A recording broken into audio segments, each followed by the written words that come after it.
Nahuel, buenas noches. ¿Qué tal, Daniela? ¿Qué tal, Antonio? ¿Qué tal? ¿Cómo están? Bien, bien.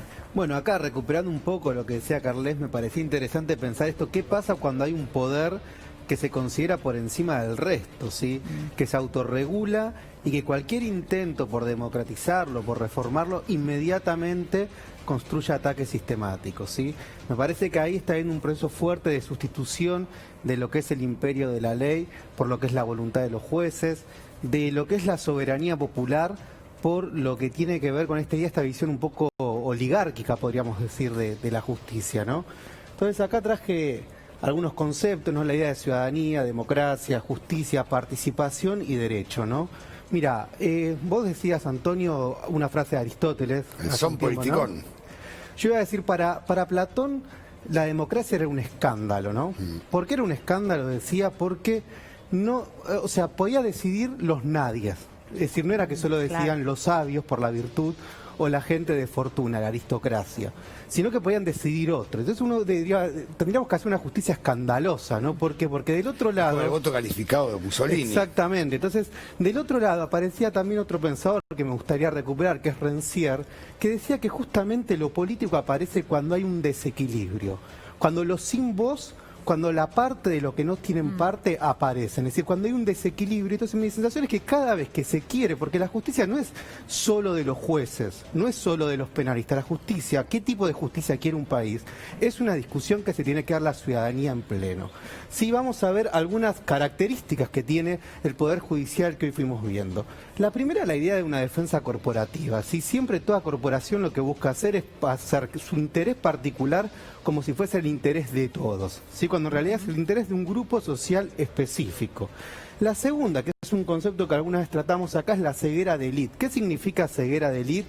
Significa las élites por lo general piensan que sus privilegios son dotes naturales, que es por herencia, por costumbre, por tradición, es decir, naturalizan sus privilegios. Uno tiene que decir, eso no son naturales. Macri. Exactamente, esos privilegios, por eso digo ceguera de élite, ¿no? Son ciegos de no pueden reconocer sus propios privilegios. Y acá el lawfare, que me gustaría que si bien es un tema que lo hemos tratado mucho, sí recuperar esta idea de que uno podría decir que hubo tres etapas. Una primera etapa a comienzo del siglo XXI con todos los gobiernos, si se quiere, post-neoliberales. La primera reacción de la justicia en toda América Latina, del Poder Judicial, fue una reacción corporativa. ¿Sí? Fue una reacción absolutamente corporativa frente a los procesos populares. Una segunda etapa en la cual han formado parte de los procesos destituyentes de gobiernos democráticos. En Honduras, por ejemplo, a Zelaya, la Corte Suprema avaló que un helicóptero militar saca al presidente. Sí, no habla, con Lugo, en Lugo 24 horas avaló un juicio express. En Brasil, bueno, ataques que ha recibido acá también Cristina Kirchner, opositores, Milagros Sala, es decir, la justicia formando parte de una renovada doctrina de seguridad nacional. Y una tercera etapa, que uno la vio en los últimos años, sobre todo el macrismo, ya sin ningún tipo de tapujos, sino estando en el centro de la escena para poder doblegar determinadas políticas opositoras. Y este punto me parece importante, narrativas disociadas. ¿Qué significa esto de narrativas disociadas? Que se quiere construir un derecho sin lágrimas y sin sangre. Si pareciera que nos quiere construir una justicia que supuestamente está disociada de la política, que es objetiva, que es tan abstracto, pero casualmente quienes más disocian en nombre de la apolítica son los que más construyeron un proceso de judicialización de la política y de politización de la justicia. Entonces esta idea de pensar, cuando digo narrativas disociadas, esta idea de pensar que los fallos no tienen contextos históricos, que los fallos son cuestiones abstractas, que es una mirada unidimensional del conflicto social. Que los jueces no son personas. Que los jueces no son personas. Bueno, tienen una mirada también, ¿no?, sobre lo que sucede. Entonces, me parece que todo eso va configurando un mapa que es lo que hoy está en discusión.